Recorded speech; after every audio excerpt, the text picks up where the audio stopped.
A Bíblia diz: trazei todos os dízimos à casa do tesouro, para que haja mantimento na minha casa. E provai-me nisto, diz o Senhor dos Exércitos, se eu não vos abrir as janelas do céu e não derramar sobre vós bênção sem medida. O dízimo é um tema polêmico. Alguns crentes sinceros questionam sua prática. Outros não estão convencidos de que o Novo Testamento trate dessa matéria com clareza. Há aqueles que preferem dar ocasionalmente uma oferta, buscando com isso substituir a prática do dízimo. Alguns outros, porém, seja por amor ao dinheiro ou dificuldades financeiras, não conseguem entregar as primícias de sua renda para Deus. Há ainda aqueles que se dizem dizimistas, mas não são regulares na devolução. Ainda outros se sentem no direito de administrar o próprio dízimo, entregando-o aonde bem entendem. E, finalmente, há aqueles que entregam parte do dízimo como se estivessem entregando-o integralmente. O que a palavra de Deus tem a nos ensinar sobre esse tão importante assunto? Primeiro, o ensino sobre o dízimo está presente em toda a Bíblia. O dízimo está presente antes da lei, na lei, nos livros históricos, nos livros poéticos, nos livros proféticos, bem como nos evangelhos e também nas cartas gerais. A prática do dízimo fez parte do sacerdócio levítico, do sacerdócio de Melquisedeque e também do sacerdócio de Cristo, pois é ele quem recebe os dízimos.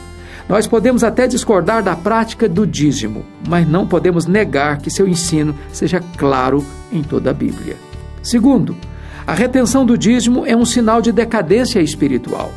Estude atentamente as Escrituras e você verá que sempre que o povo de Deus estava vivendo um tempo de esfriamento espiritual, a primeira coisa que ele deixava de fazer era entregar o dízimo com fidelidade.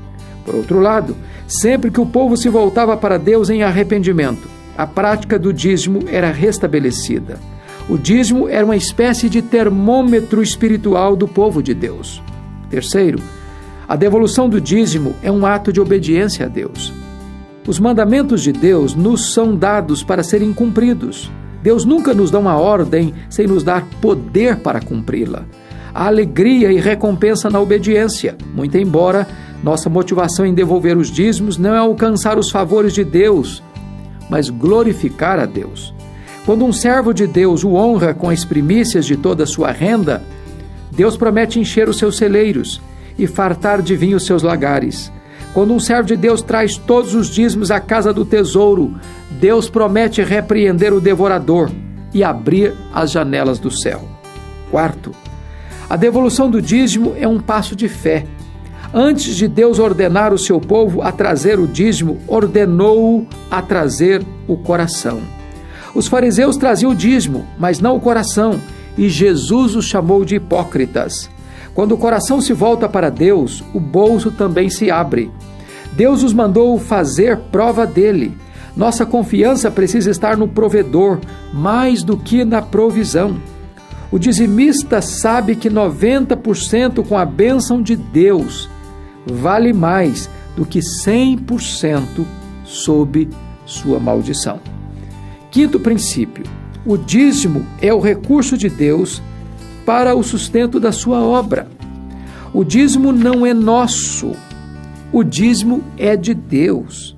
O dízimo é santo ao Senhor. O dízimo não é da igreja, é o Senhor Jesus quem o recebe. O dízimo é primícia, não é sobra. Restos nós damos para os animais domésticos, e muitos animais domésticos hoje já recebem primícias. Deus requer o primeiro, Deus requer primícia, Deus requer o dízimo.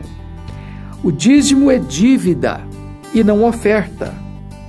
Nós só podemos dar oferta depois que pagamos a dívida. Dízimo é ordem divina e não opção nossa. Reter o dízimo é desamparar a casa de Deus. Porém, trazer todos os dízimos à casa do tesouro é ser cooperador com Deus no sustento da sua obra, na expansão do seu reino, na proclamação do Evangelho até os confins da terra.